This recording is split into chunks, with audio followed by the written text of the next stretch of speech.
Hey, I have no love for Electronic Arts. They have acquired and destroyed my youth. My favorite gaming company of all time was Origin Systems. Um, Other companies of my youth were Westwood Studios, Bullfrog, BioWare, of course, and Maxis, many other games that EA acquired.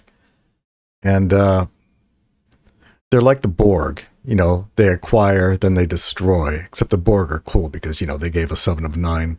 But that's another story altogether. And she's still hot. Anyway, so EA got acquired by a couple investment firms out of Saudi Arabia. Another one that is owned by Jared Kushner. Okay. Not going to get into that. Yeah, I don't see any good coming of this either. I mean, Electronic Arts really got what they deserved, in my opinion, but they were in debt. What can these investment firms really do? I don't see them keeping some of these games under the Broadsword umbrella, because really Broadsword is keeping some of these older games alive, like Dark Age of Camelot. And a lot of them are pretty much dead already. So I don't see any future for these games. I see Dark Age of Camelot. I don't think they're going to put any money into it. And it's just going to be more advantageous for them just to get rid of some of these older games. And I hate to say it, if I were the person in charge of that, I would probably do the same.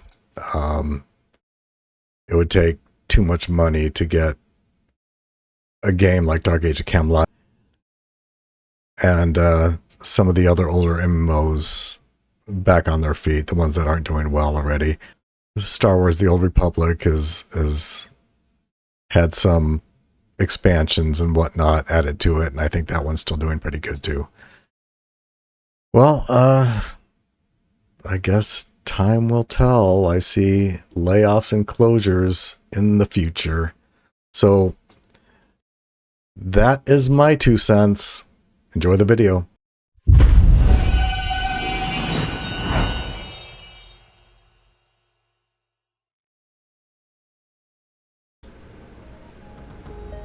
It was many years ago that the lands of Albion, Midgard, and Hibernia stood in constant turmoil. The frontiers echoed with the clash of steel. Keeps and castles changed hands beneath banners stained by war. Heroes rose. Kingdoms fell. Relics of unimaginable power were fought over, not for wealth, but for the glory of the realm. For those who were there, these weren't just battles. They were memories. They were legends. They were Dark Age of Camelot. Dark Age of Camelot was released in October 2001 when MMOs were still in their infancy. The big ones at the time were Ultima Online, EverQuest, Asheron's Call, and Anarchy Online. The game consists of 3 realms: Albion, which is influenced from British lore, Hibernia, which follows Celtic mythology, and Midgard, home of the Viking legends.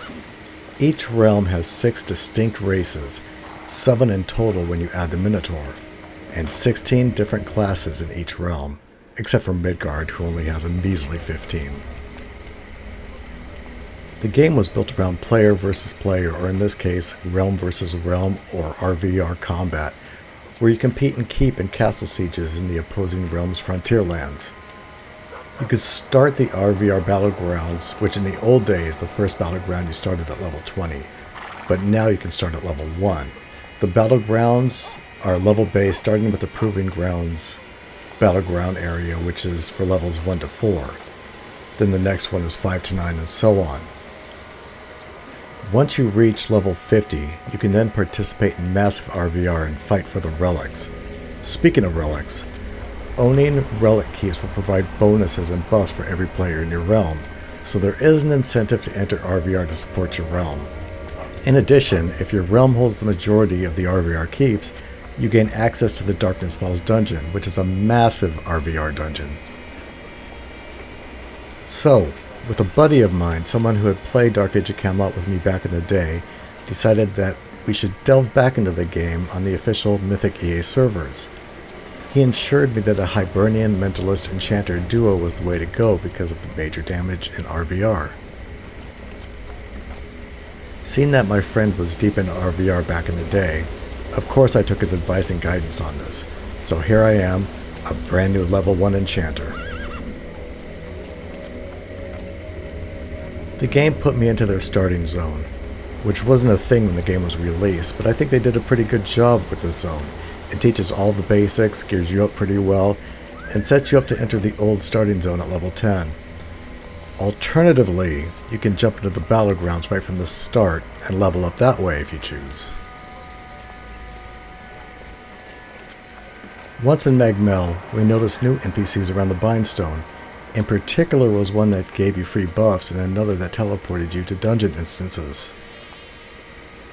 So armed with my summoned companion, my mentalist friend and his buff bot, we headed to the lowest level dungeon to see if we could grind some XP that way. Ooh. Mummy Hag, Tomb Creeper, Mummy Hag, and on the other side, another Mummy Hag. Which one first? Let's do this. Mummy Hag on the right. Go get him, Mr. Underhill. You got this. Oh. No, wait, you got this. Let's go. Run away.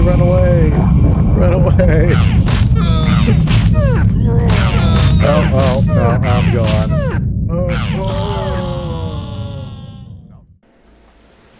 After our untimely demise in the dungeon, we decided we would stick around Magmel and do some of the quest. After gaining another level or two, we decided that we would end the night by going to the level 10 to 14 battleground, which is the Hills of Claret. Inside the keep, we grabbed a couple kill quests and leaded out to battle. We completed those kill quests twice, except for the one that wanted us to take out several Albion and Midgard opponents. Why? Because none could be found. Trust me, we checked. We ran as close as we could to the opposing realm's keeps, and other than the NPCs, the whole area was empty. It was a very disappointing end to our night. I mean, I kind of expected it, but still we held out hope that we would find just a couple people there to fight. I think it's very sad to see the current state of the official servers. In the time that we played, I didn't see one single chat in the main chat channel, so only a handful of people, maybe 5 or 10 other players. And yeah, I mean, I'm in the noob zone, for sure, but even in the capital city, Tir na Nog, it was completely empty. This game used to be very active. It sold close to 800,000 copies in total between its initial release in 2006, and an additional 100,000 copies in Europe. While many veterans of the game point to the Trials of Atlantis expansion as the beginning of the game's decline, the biggest turning point came just over a year later, when World of Warcraft was released. Like many MMOs of that era, Dark Age of Camelot lost a huge portion of the player base almost overnight. I remember logging in shortly after the release of WoW, and you could see the impact that was made. The game continued to receive expansions and remained alive for years afterward, but it never quite recaptured the magic of those early frontier battles. The official server from Broadsword EA has a $15 a month subscription, but also has a free-to-play option that has a few limitations like no armor dies, no housing, a limited amount of champion points, no crafting, no alternate in-game currency can be used, etc., and so on. I feel like if Broadsword and Electronic Arts gave a damn about this game, promoted it, give it some updates and some love, and release the classic server with the old frontiers that they have been teasing since 2019, then they might have old and new players coming back. But until that time comes, which in my estimation will be never, and I hope I'm wrong about that, but until then, I'll just roll a new character on Eden. Hey, if you enjoyed this video, I'd really appreciate it if you left a like and subscribe to the channel. It helps more people discover these classic games and lets me keep creating videos like this one. I also stream several nights a week over on Twitch, where we're continuing our adventure through Dark Age of Camelot, or at least Eden, and other classic RPGs and MMOs. If you'd like to join us, I'd love to see you there. Until next time, keep your blades sharp and your spells ready.